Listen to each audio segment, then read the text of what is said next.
Kalau Yesus itu memang Tuhan, kenapa bisa disalib, dihina, terus siapa yang cabut nyawa Yesus gitu? Ya, salam teman-teman, jumpa lagi bersama saya di channel ini. Di kesempatan kali ini, saya ingin mengajak kita semua untuk sama-sama kita menyaksikan satu lagi video diskusi lintas iman yang pastinya seru dan tentunya diskusi ini bisa menambah iman kita. Ya, dalam diskusi ini, Saudara Joseph menjawab beberapa pertanyaan dari rekan-rekan kita agama Islam, teman-teman ya. Yang bertanya, Yesus itu mati disalib, siapa yang mencabut nyawa Yesus? Padahal Yesus itu kan Tuhan. Masa Tuhan mencabut nyawanya sendiri? Ya, teman-teman sekalian, pertanyaan ini memang sering dipertanyakan oleh umat sebelah, teman-teman ya. Karena mungkin di ajaran mereka ada istilah cabut-mencabut begitu ya. Mari kita dengarkan jawaban dari sang murtadin, yaitu Saudara Joseph. Silakan disimak video ini sampai selesai supaya kita semua tidak gagal paham. Berikut videonya. Malam Bang. Shalom, MWD pengawas. Nah ini jangan-jangan ini ya, kepala rumah sakitnya nyari pasiennya. Ya silakan. Dari Islam atau dari Kristen?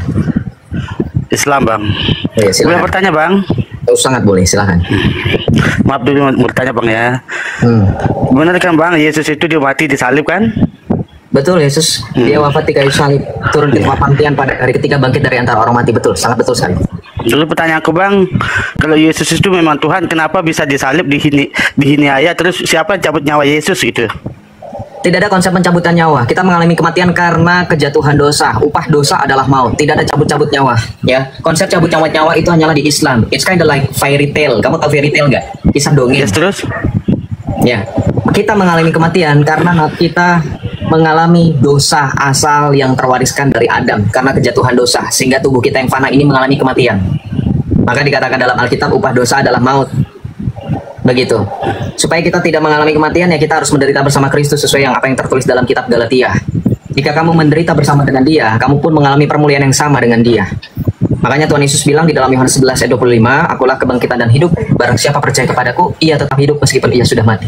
Yang dijanjikan oleh Tuhan Yesus adalah ketika orang Kristen percaya, kemudian dia mengalami kematian karena akibat dari dosa, apa yang terjadi setelahnya adalah kebangkitan badan. Karena Tuhan Yesus juga mengatakan dalam Yohanes 6 ayat 40, inilah kehendak Bapakku, supaya yang melihat dan percaya kepada anak akan memperoleh hidup kekal, dan aku akan membangkitkannya pada akhir zaman. Tuhan Yesus. Maka dalam Filipi, saya mute dulu ya, berisik. Maka dalam Filipi 3 ayat 20 sampai dengan 21 dikatakan kita semua adalah warga kewargaan sorga, di mana kita menantikan juru selamat kita Tuhan Yesus Kristus yang akan mengubah tubuh kita yang fana dengan tubuh yang mulia, sama seperti Yesus.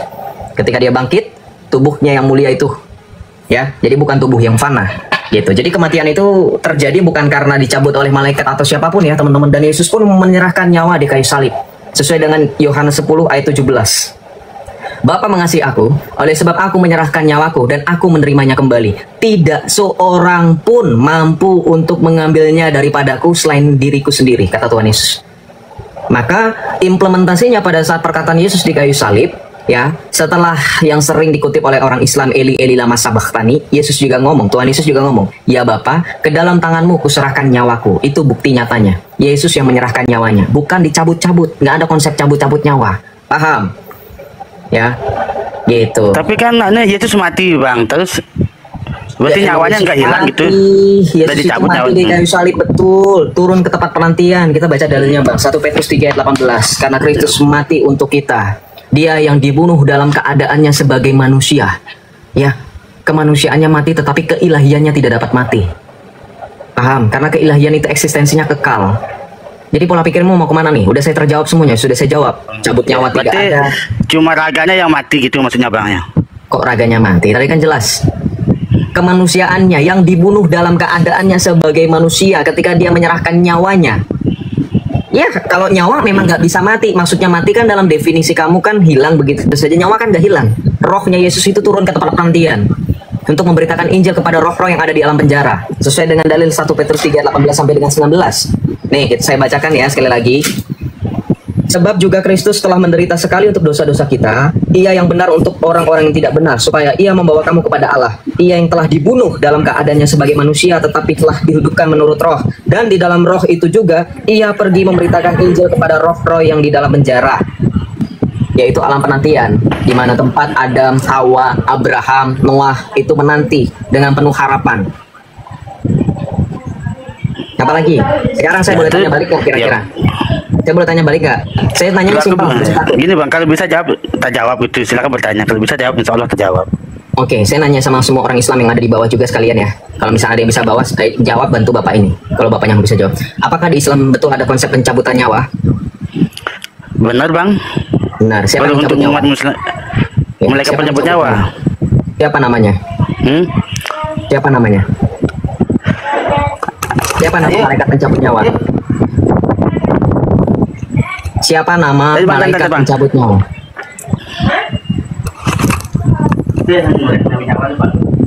Ya Allah, pakai nanya itu sama siapa dia nanyanya itu? Nanya sama siapa itu, Pak? Kedengeran lo? Kenapa nggak di-mute dulu biar nggak ketahuan? Ayo ada lalu, sebentar. Ayo, kebenar? Iya, nama malaikat pencabut nyawa siapa? Ya bang, maaf bang, ada istriku yang manggil. Ya bang. Nama malaikat pencabut nyawa siapa? Menurut Kak Jibril bang. Jibril deh, ayo. Aku kan lupa bang, aku cuma tanya itu. Ya udah, semangat ya dalam Islam. Semoga Tuhan Yesus memanggil dan menyelamatkan, juga kamu menjawab keselamatan dari Tuhan Yesus ya. Tuhan berkati. Jibril. Aduh. Ini beneran nih. Masih banyak yang nanya kenapa alasan saya murtad. Ya begini kualitasnya. Ya, nggak ada yang bener. Nggak ada benar, sekalinya benar kayak begini. Ya. Siapa yang bisa jawab? Siapa yang bisa jawab emang? Ada yang bisa jawab? Oke, kita lanjut ya. Jadi nggak ada konsep pencabutan nyawa ya? Ya, teman-teman sekalian, itulah dia cuplikan video diskusi Murtadin Joseph dengan Bapak Islam ini ya. Semoga jawaban dari saudara Joseph ini dapat menjadi berkat bagi kita semua. Di dalam Yohanes 15 ayat 13 dikatakan, tidak ada kasih yang lebih besar daripada kasih seorang yang memberikan nyawanya untuk sahabat-sahabatnya. Dan di dalam Lukas 23 ayat 46 dikatakan, lalu Yesus berseru dengan suara nyaring, "Ya Bapa, ke dalam tanganmu kuserahkan nyawa." Dan sesudah berkata demikian, ia menyerahkan nyawanya. Selain itu juga di dalam Yohanes 10 ayat 18, Yesus mengatakan bahwa ia berkuasa untuk menyerahkan nyawanya dan mengambilnya kembali. Ia juga mengatakan bahwa ia sendiri menyerahkan nyawanya dan bahwa ia berhak atas nyawanya. Nah, teman-teman sekalian, semoga lewat ayat-ayat ini Bapak Islam ini sadar dan mau bertobat, terima Yesus Kristus sebagai Tuhan dan Juru Selamat ya, sebelum terlambat. Karena hanya Yesus satu-satunya jalan menuju keselamatan kekal, menuju ke rumah Bapa, yaitu surga ya. Ya, teman-teman sekalian, demikian video ini, semoga bermanfaat. Tuhan Yesus memberkati. Shalom.